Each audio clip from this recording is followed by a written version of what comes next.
The Marvel Handbook A.I.M, Advanced Idea Mechanics, Ajak, Alpha Flight, Ant-Man's Helmet and the Eye. The Marvel Universe. Avengers, Black Panther, Black Widow, Colossus and Cyclops, the Crimson Dynamo, Daredevil, Doctor Strange, the Fantastic Four, Galactus, Ghost Rider, Motorcycle Hero, Hellcat, the Duck, the Human Torch, the Incredible Hulk, Bruce Banner, Invincible Girl,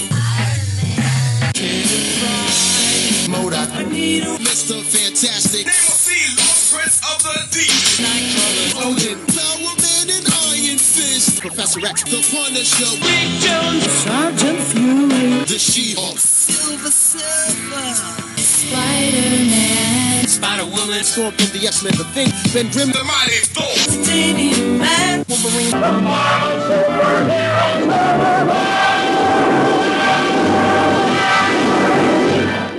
Advanced Idea Mechanics. Even back in the bad old days, they were pretty disreputable. Couldn't pass our security audit. According to this, they're involved with some seriously shady people. Their front company poses as a warehouse for medical supplies, but actually they're involved with chemical warfare research and the sales of illegal weapons. I've downloaded map coordinates. Go get them. Thanks, Pepper.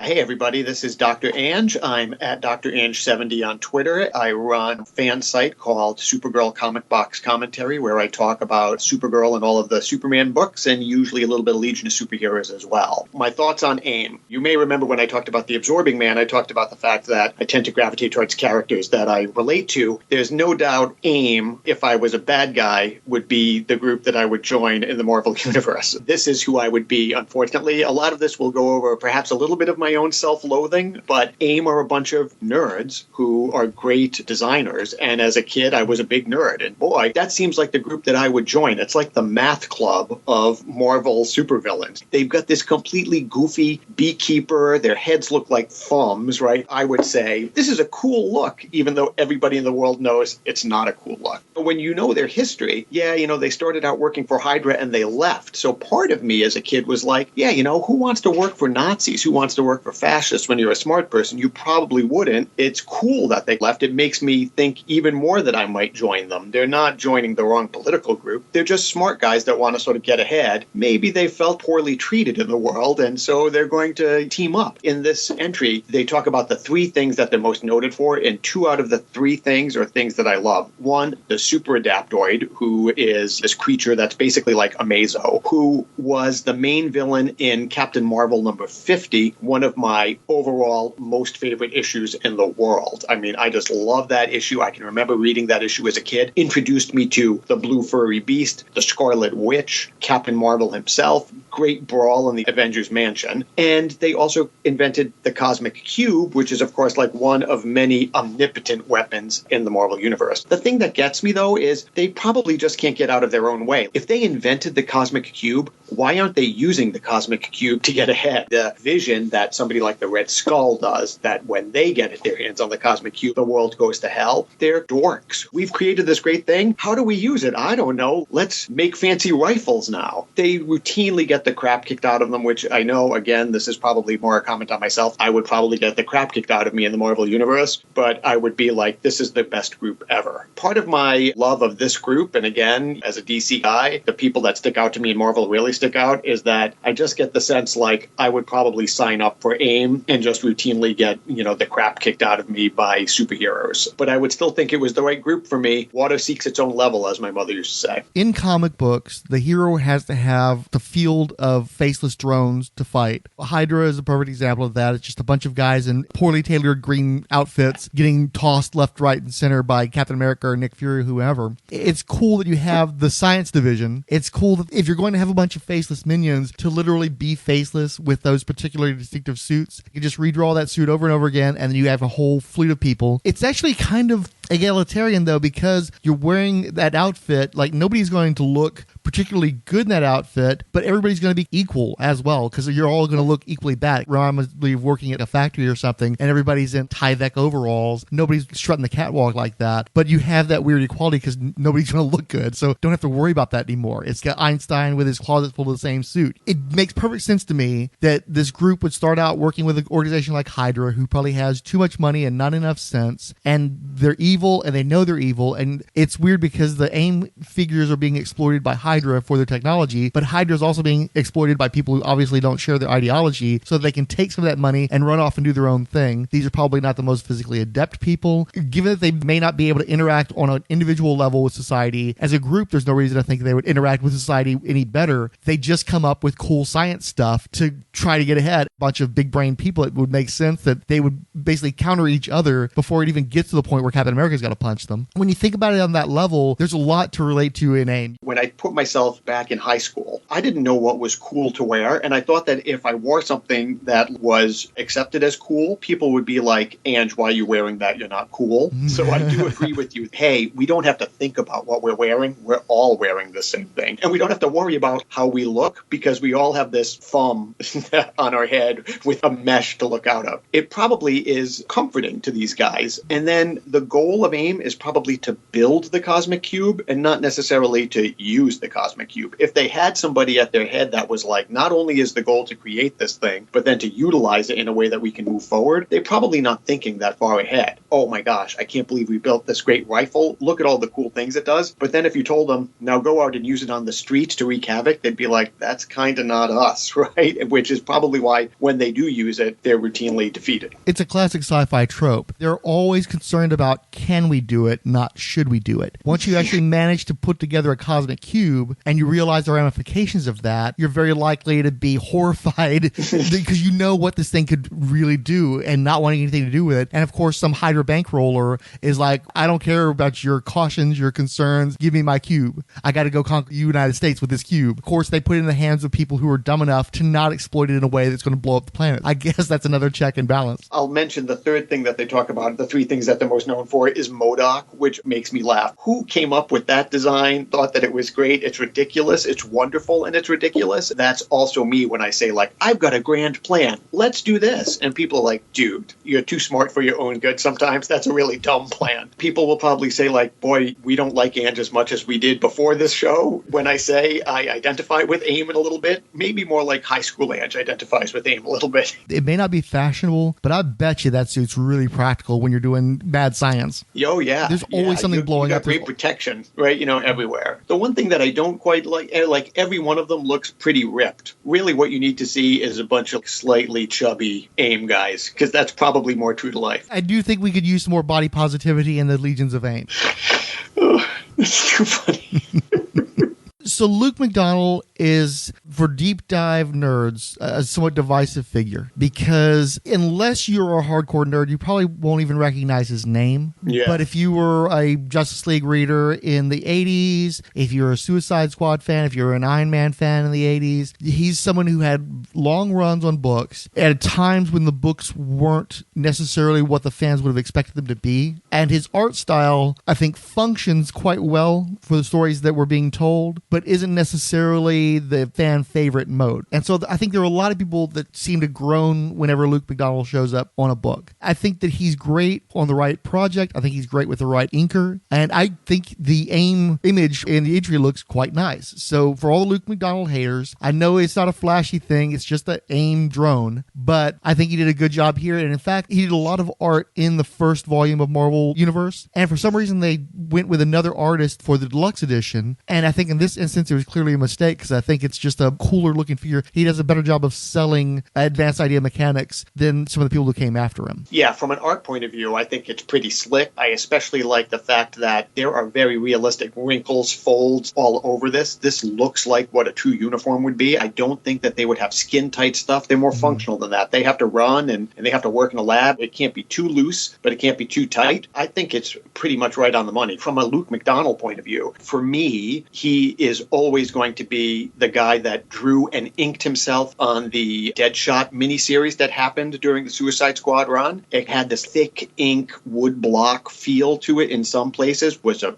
brutal miniseries where people just got perforated. I actually like his art, and I think that he's perfect for the Suicide Squad. That has to have that gritty feel to it. It's a little bit slicker here in this A.I.M picture. If you had told me who did this art, I probably would not name him, but I totally agree with you. It works. To me, he looks like Paul Ryan on a really good day in this image. I like that gradation he's got along the rib cage, and it's got a nice little pop to it. I'm assuming Joseph Rubinstein probably inked this, maybe added a little extra sizzle to it. If you'd asked me who drew this, I'd have just assumed Paul Ryan, and I don't even think he was working in comics at that point. The thing that gets me is the faint image of the eyes and the nose through the mesh, which, when I sort of peek at it, almost has like a Dave Mazzucchelli feel. The rest of it does not. I would say McDonnell swinging for the fences with what could be a very boring piece and really hitting it out of the park. Yes, one of the main arguments for replacing this image is because he makes A.I.M look a little too cool.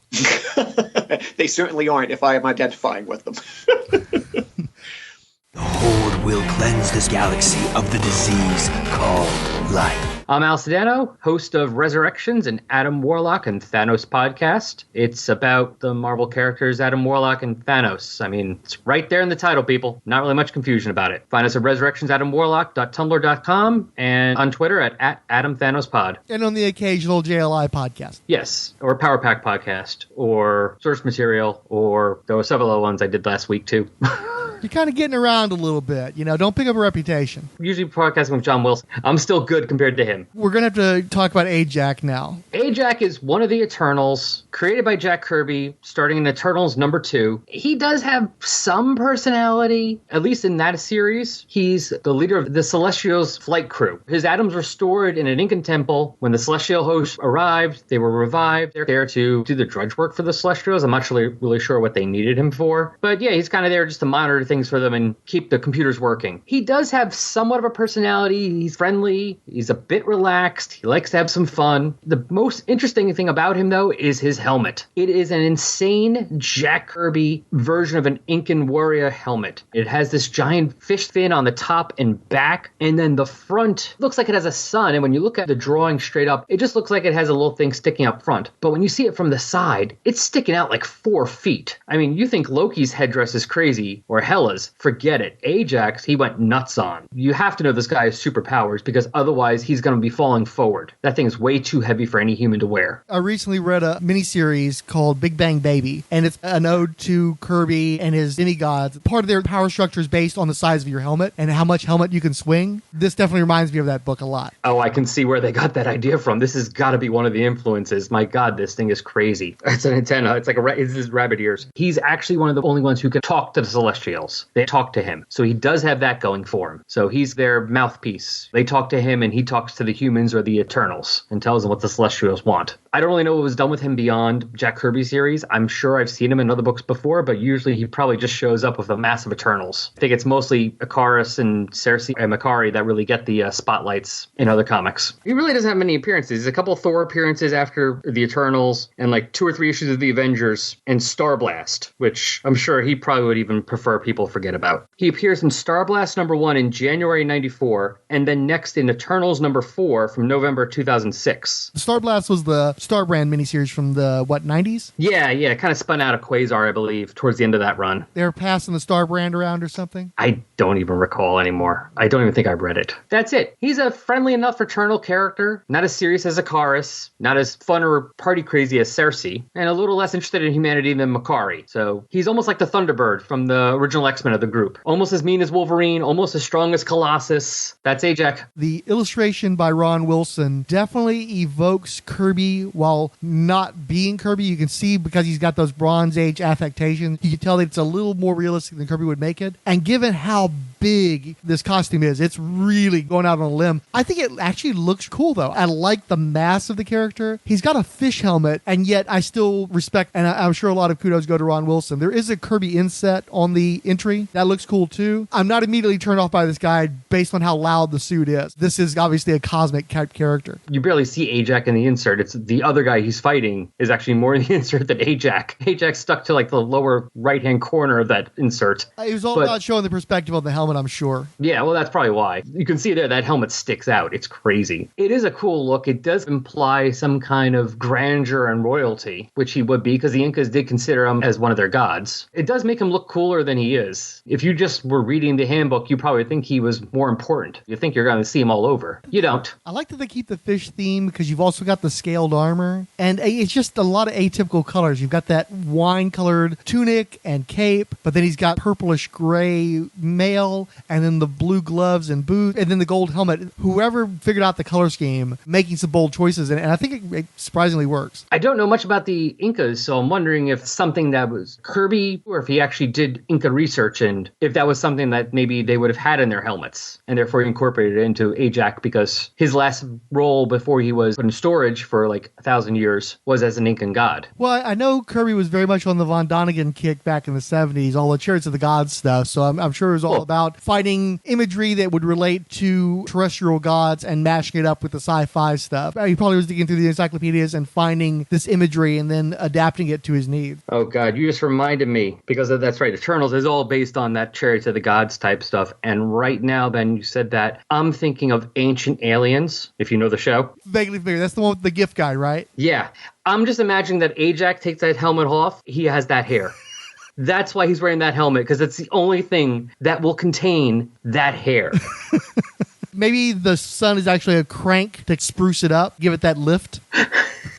It's like a follicular torture rack or something. There's no human way besides making out with a light socket. Is he going to be in the movie? Do you remember? I didn't remember, but thankfully I took a quick peek at Wikipedia. Apparently Salma Hayek's going to be playing this dude. That should be interesting. Probably get more characterization there than he's ever gotten before. Given the Incan ties, at least Salma sells that a little better than this dude does. Yeah. It's pretty clear that Marvel is not concerned about the source material terribly much. It's all a launching pad. But my strong suspicion is that they had ideas for what they wanted to do with Inhumans when Ike Perlmutter was pushing that. They finally cut the Inhumans loose and let him go do it on television. They're going to do the whole Game of Thrones things that they intended on Inhumans with Eternals. I think it's just an opportunity for them to move their extra canonical ideals to another property that's even less of a concern. That's possible. Even in the books, they keep changing that stuff. I did a quick skim of the most recent appearance of Ajak in Avengers #4, the current series. I think he just shows up as dead there. And most of the Eternals, apparently everything about the Celestials and everything we knew about the Eternals was a lie. Source material has been changed enough anyway. It doesn't matter anymore. Is this the Jason Aaron and Ed McGuinness one? Yeah. I saw the first page had something to do with the Avengers 1 million or BC or something. First host of the Celestials came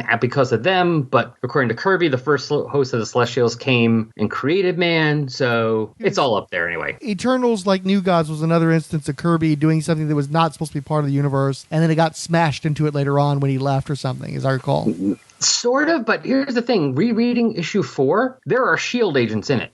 So was it not supposed to be? Was it supposed to be a universe that has S.H.I.E.L.D. but nothing else? Did Kirby forget he was not doing a Marvel Universe series? Just put stuff in there? And like New Gods, it launched out of Jimmy Olsen, but then as soon as possible, they dropped any ties to the DC Universe. So maybe it's just a sales tool. Maybe it's just a matter of him wanting to be isolated for as long as he was working on the property. Yeah, but I mean, because the S.H.I.E.L.D. agents aren't even... You've never heard of these. These are just random S.H.I.E.L.D. agents. It's not like it's Nick Fury and Contessa and Dum-Dum. It's just random S.H.I.E.L.D. agents. I'd have to reread the series again. I read it before, but it's been like 2 or 3 years, so I don't really remember too much.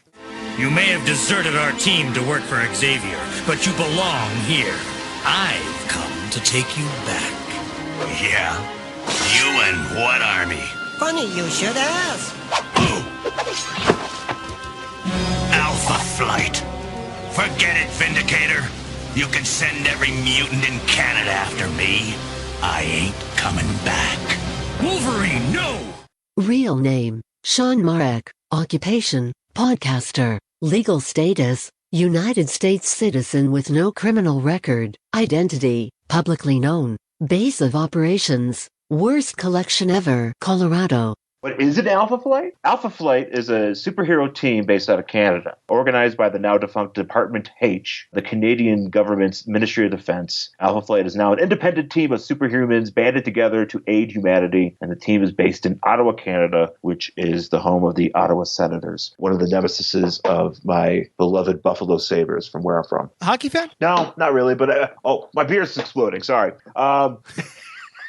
You can keep this in. This is what people need to know, that I'm also drinking the High Life, because it's the champagne of beers, and this is going to be the champagne of podcasts. Well, I told my wife, I says, I am going to enjoy this, and this got out of hand. However, sadly, I'm not drinking a Molson or Labatt's to honor Alpha Flight here. To answer your other question, I'm a hockey fan when the Sabres are doing good. So fair weather, which is never good. It hasn't happened in many years, because Buffalo sports fans, we have problems. But I am currently on a mission to collect all the Alpha Flight books. What I love about Alpha Flight is that you can go into any dollar box or 50-cent box and find the entirety of Alpha Flight in that box. Because it's not just like one Alpha Flight. There's like 50. Like you could knock out like half of the run right, wherever you are at any given store. That is a theory that I stand by. Back when there weren't a lot of X titles, Alpha Flight was one of the only ones you could get. So anybody who was an X-Men fan bought Alpha Flight. But Alpha Flight was very much its own flavor, its own thing. It was very tangentially X-Men related. So there were tons of people that bought that book just because of the X-Men ties, and then they dumped that book. So I think that's one of the reasons why you can always find it cheap. And one of the great things about cheap comics, you hold them to a lower standard, and so your threshold for entertainment is lower, and you just feel more rewarded when you paid like 50 cents for something and it was actually pretty cool, Yeah. Like something can be awesome, but if it cost me $4, I'm still going to be kind of pissed off about that. That's a great point. And that's actually a very interesting take on the reason why you can find so many of those, because they were basically the only X team,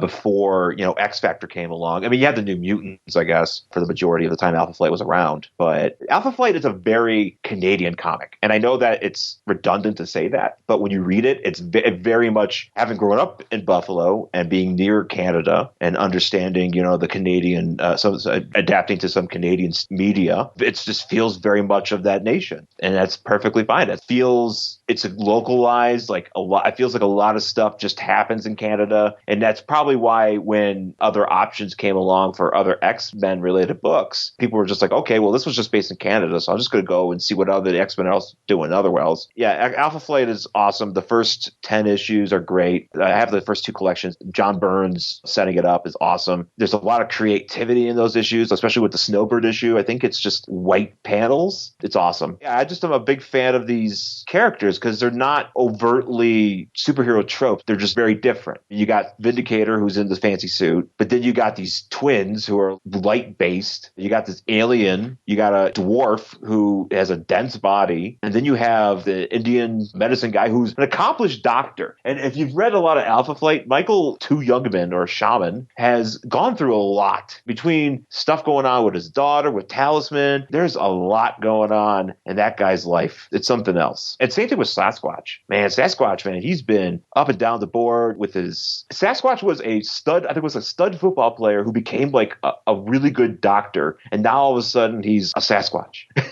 So, I mean, yeah, it's wild stuff. And I mean, Snowbird's just got this, there's that one where, I think it's in the first couple issues where she her power, something, she's kind of her powers are out of control or something, because she's a human, but she's also part bear and part, she's she's not an alien so much as she's this indigenous creature. I don't know. That's why I like it. Look at these pictures, man. These are great faces. I think Aurora looks awesome. And so is Snowbird. I mean, that's a perfect Snowbird face. I think this is John Byrne, right? I'm guessing this is John Byrne. Inked by Terry Austin. Terry Austin. Yeah. I mean, these are definitive Alpha Flight faces. I'm a big booster for Hotmu. There's already a podcast out there that's been running for years covering Who's Who, and they used to take a lot of shots out of Hotmu, and I was like, hey, wait a sec. I bought almost every issue of the deluxe edition as it was coming out. I bought an issue of Who's Who when it was coming out. So in the 80s, I was definitely a Marvel zombie, and so I'm a big booster for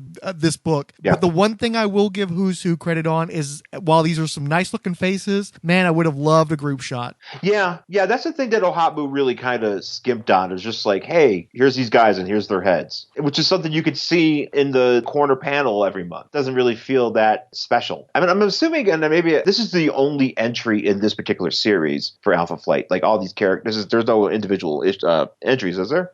Maybe on a few of them. I don't think they all got them, though, because this was the 83 edition, so I think that series was just barely getting started. So they probably just snuck them in there, last minute. Gotcha. Okay. Yeah, no, I mean, it's because I know that definitely, Book of the Dead, like, Vindicator shows up. You get to see him getting fried. Man, that's messed up. That was messed up. And it's like, it's such a tense moment where he's like, I got to get all my plugs off or I'm going to die. And then Heather walks in. She's like, hey, what's up, my husband? And he's like, I'm going to die. And then he dies.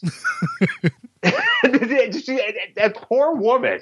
My God. I feel so bad for Heather McDonald. Yeah, that's John Byrne hates a lot of people, but that specific situation was the reason why he came to hate Peter David. Really? Because what happened is there was a retailer summit, and so they would run off Xerox copies of upcoming comics for the retailers to see, kind of get an idea of what's coming out. He was working in the sales department at the time, Peter David was, and so he'd run off copies of the issue after Vindicator dies, and there's a dream sequence referencing it. The retailer saw that, and so it leaked onto whatever word of mouth circles that they had, and so John Byrne was furious that the big twist ending to the book was spoiled by the Marvel sales team, and he never forgave it. That's harsh, man. You're talking about definitive deaths, because he did come back in some way. It was friggin' weird. Do you remember that? That was like almost 90 issues later, if I remember correctly. He came back right like around 90 issues later, and like there was like some planet that was like, I forgot which planet it was, but it was like some planet that was like, hey, we sent over this woman's zombie husband, like a resurrected version of Vindicator to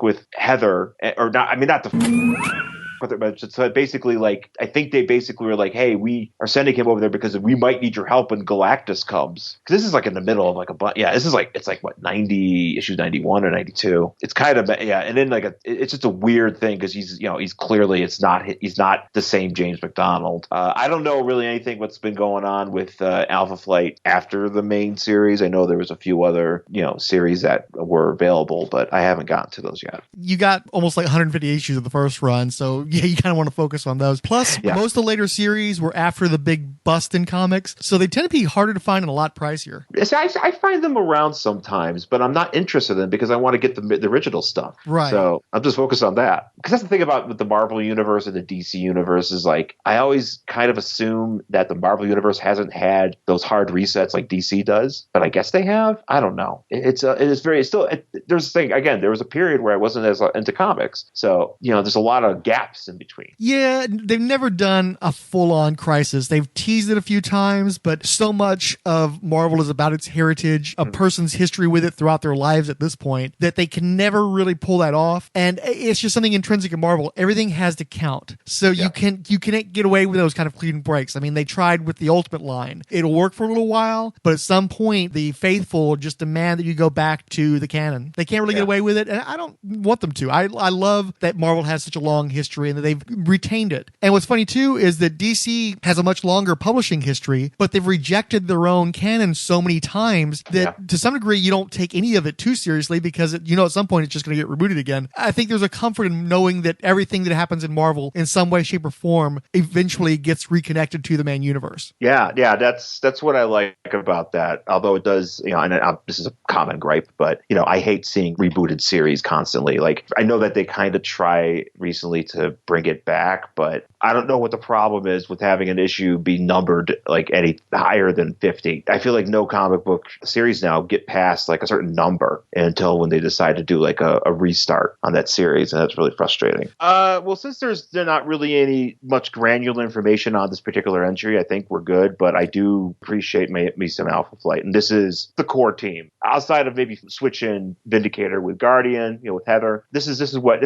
I'm up for. I'm cool with some of the other guys that come along. Like I dig Windshear, and I'm blanking on a few Box. I was about to say I didn't have a ton of familiarity with Alpha Flight. I read it here and there, but I kind of dug Box. Yeah, Box is cool. Plus, he was around when Jim Lee was doing it, and that was definitely a big deal. Yeah, there's some weirdness though. Like once you get like Goblin in there, and you got you know what? This is also just real quick. This early run. So when this book, this is like 82, right? So this is like right when Alpha Flight started, right? Yeah. They're Deadly Earnest. Are you familiar with Deadly Ernest at all? Nah. He's basically like this big French-Canadian. He's basically like the kingpin, like a French-Canadian kingpin, but he can also, if he touches you, like you die. You just crumple, like in Beastmaster when those moth people like grab people and they turn into bones. Like that's what happens. He just does that because he's just like a jerk. Like, he's just going around and he's got like these. Yeah, that's what the thing. And he comes back in like later issues, and like Nemesis, the girl that's in the mask, because she has like a really thin sword and she chops him up a bunch, but I think he still lives. I don't know. It's wild. That's why I say Alpha Flight. It's on top of my list. I just love. It's jerky when you disintegrate people. That's a real jerk move. Oh yeah. I just love selling that. No, seriously, it's if you go back and look up this Deadly Ernest guy, it's some dark stuff, man. In the right hands, the relationship between man and suit is symbiotic. The suit has power. The man harnesses that power. You need to be skillful, agile, and above all, you need to be fast. You should be able to shrink and grow on a dime, so your size always suits your needs. This is Ryan Daly, a.k.a. Count Druncula, the host of Cheerscast, as well as a co-host on Fire and Water Records, Batman Nightcast, and several other podcasts on the Fire and Water Podcast Network. All right, what I'm sure will be the highlight of this episode, Ant-Man's helmet. I'm going to put it right there on Front Street. I think Ant-Man's helmet is my favorite little artifact of the Marvel Universe, because this helmet is the reason why Ant-Man is one of my favorite Marvel superheroes. This helmet is what distinguishes Hank Pym or Scott Lang or whoever else from the Atom on the DC side of the fence. It's all about this helmet, which I first saw as depicted by Paul Ryan on the Ant-Man Marvel Universe trading card. The helmet was originally designed and conceived by Jack Kirby. I think it was probably drawn a whole lot more by Don Heck. And then in the 80s, when Scott Lang was tweaked ever so slightly and just a little bit streamlined and perfected by John Byrne. The helmet entry that we get here, we get a little bit of a cross-section, so we can see a few different shots of it, like in profile in front. But the cross-section that is up front gives us all of the little details, what the antenna are used for in terms of like sending out and receiving the radio signals that helps Ant-Man communicate with the ants and control them. The visors we actually see built into the side of the helmet that can slide over his eyes are like a microscopic image intensifier type of thing. Obviously, the helmet has padding. It has all these little things, the sonic insulators. The way the helmet comes down in front of his mouth to replicate the mandibles of an ant, culminating in this microphone that allows him to project his voice both louder so that he can be heard by his fellow Avengers when he's an inch tall, but also to communicate ant speak he needs to do to broadcast the signals to the ants. It's an interesting little thing. I'm glad that they included something like this in the entry. A lot of this is just full of arrows pointing to different parts and technical jargon that really, it sounds like the kind of stuff that you would see if you opened up a speaker system or something, or a VCR in the 1980s. It's a lot of comic mumbo jumbo, but again, I like this stuff. There's something about the design of this helmet, the way it replicates the features of the ant head, the mock mandibles coming down with the microphone at the top, the antenna that you get. That's one of the things that I miss about the Ant-Man movie. They got rid of the antenna because in 2015 and beyond, you don't really need antenna to send out and receive like digital signals anymore. That's all been done away with. So these antenna are just goofy looking prongs, but I like that, and I like how retro that looks. It makes the character seem like more of a throwback to a fun adventure serial, and that's what I get from him. I like when his lower jaw and face is actually exposed by the helmet, so that it's not covering him all up like a space helmet. I felt like the Ant-Man helmet from the movies was basically too much like Star-Lord's helmet. I think I made the joke when the Ant-Man movie was coming out a year after Guardians of the Galaxy, when they said that Ant-Man was a heist movie. I was like, well, I guess he steals Star-Lord's helmet. It's cool that this one signature little thing that Jack Kirby and Don Heck drew, I don't know what it is, but I love this helmet, and this is the reason why I have always liked the Ant-Man character, and I've always thought, I don't care if he shrinks down and he talks to bugs. I think this guy is cool looking, and I want to see his adventures. Boils down to that. It's just a weird but really cool visual thing. I've never been ambiguous in my partisanship toward DC when it comes to shrinking characters. And as much as I think the Atom has one of the best looking costumes in comics, there's nothing about the Atom for the most part that tells you what he does. The great thing about Ant-Man's classic look is that because of the insect qualities and because of the fact that he's usually doing something like riding an ant, can't. You clearly establish scale, you establish the powers, you establish what differentiates this character from any other character, and I have to respect that. I also have to say, Eleanor Brown's schematic here is so detailed. He packs so much little bits of information into this helmet, and I agree, I don't know what this stuff is, but it's such a cute little fanboy thing to work out. He has a speaker, and that's how you can hear him when he's tiny ant size, and it's a lot better than when it comes to the Atom, where the answer to that question is because. I kind of want to know what a piezoelectric speaker is. The cybernetic frequency brainwave pattern logic analyzers, how exactly does that impact upon his communication with the ants?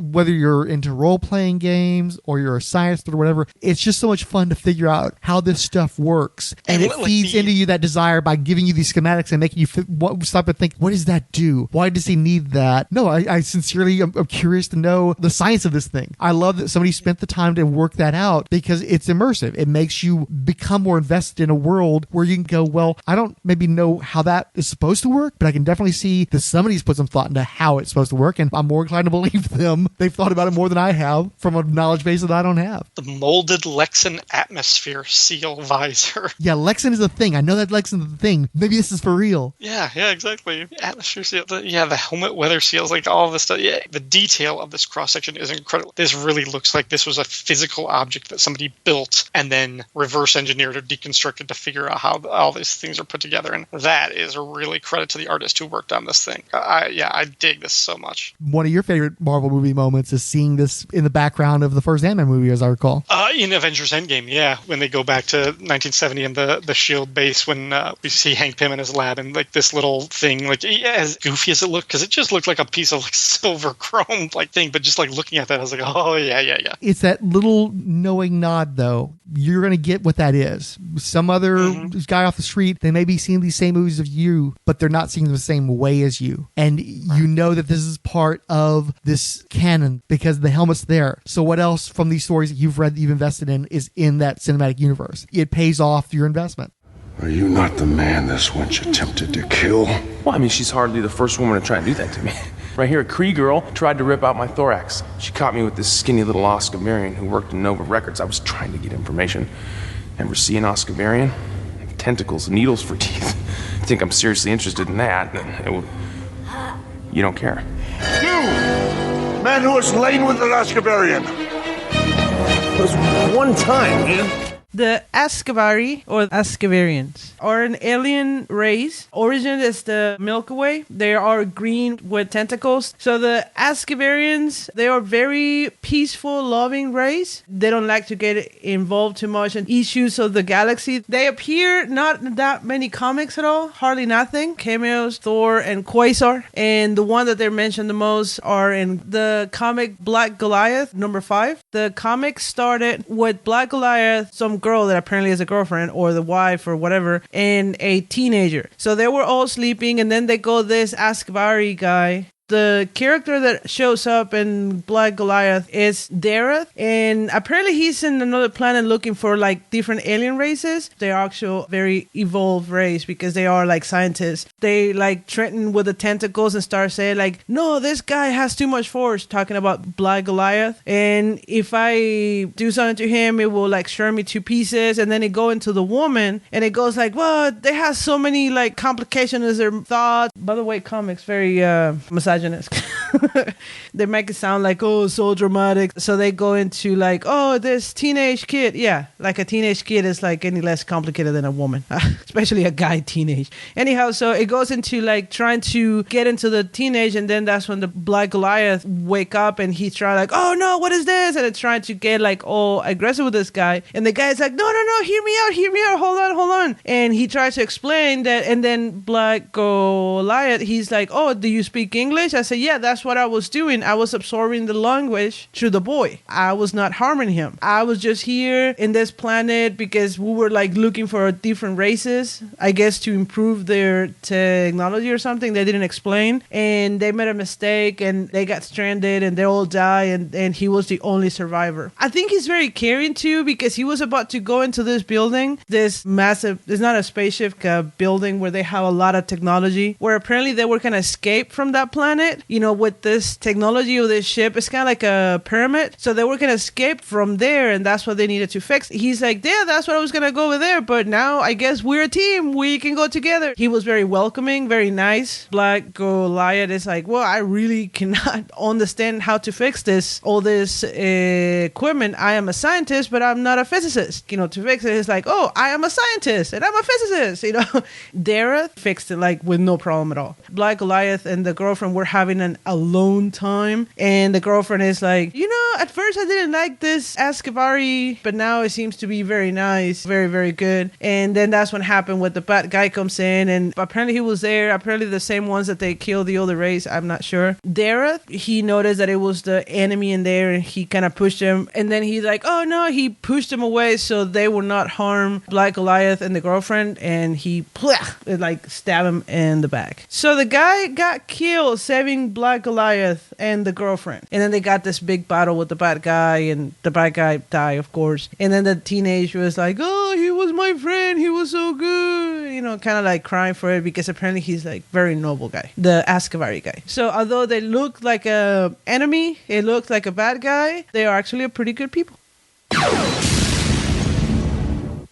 The official listeners of the Marvel Handbook podcast are 20th Century Geek, the 108th Sage, Adriano, Andre 79 Oliveira, Dr. Ange, Badr Bali, Between the Pages, Blanca Alantagna Silva, Castology Podcast, Chris, Christopher Bush, Coffee and Comics, Collected Edition, Komikoskop, Konstantin Kotsiras, Daniel French, Fishbonius Sound Design, Dave's Comic Heroes Blog, Delvin Dark Web Felix Leiter, Doc Strange, Dr. G, Nerdologist, Doki Doki Hispanic, Dirk Ashton, Who Added Thank You Ours, P, Ed Moore, Fanholes Podcast, Fiendish Fits, Firestorm Fan, Green Lantern HG, Gregory Litchfield, The Hammer Strikes, Random Geeky Stuff, Hokoff, Iowa's Joe Crawford, Jeffrey Brown, Jennifer DeRoss, Johnny Rivera, John M. Wilson, Just in Time with the JNT Baggers, Justice Trek 2019, K. Carl Ottersberg, Casper Beaumont, Keith G. Baker, Kenny Crowley Jr., King Dinosaur, Lisa Franklin, The List Game, Mark Almoro 17, Martin Gray, Marvel Universe Online, Mike, Michael Wagner, Nexus of All, Odell Abner Dracula, Paul Matthew Carr, Professor Frenzy, Rem Verberg, Rad Adventures, Randy Caldwell, Resurrections and Adam Warlick and Thanos Podcast, Richard Field,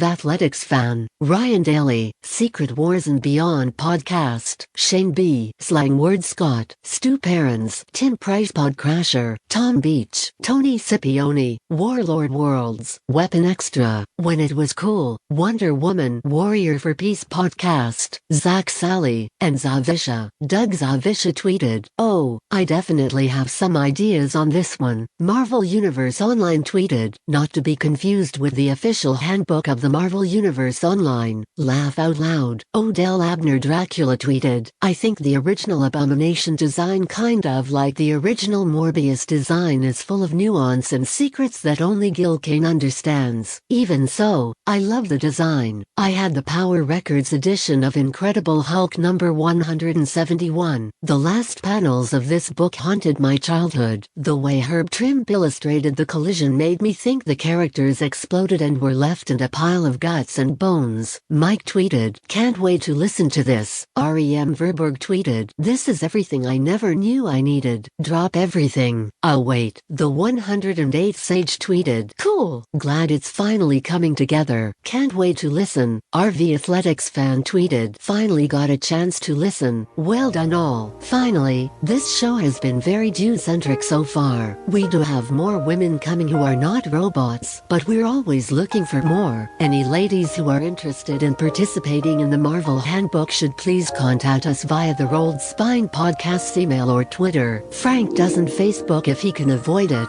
and he usually can.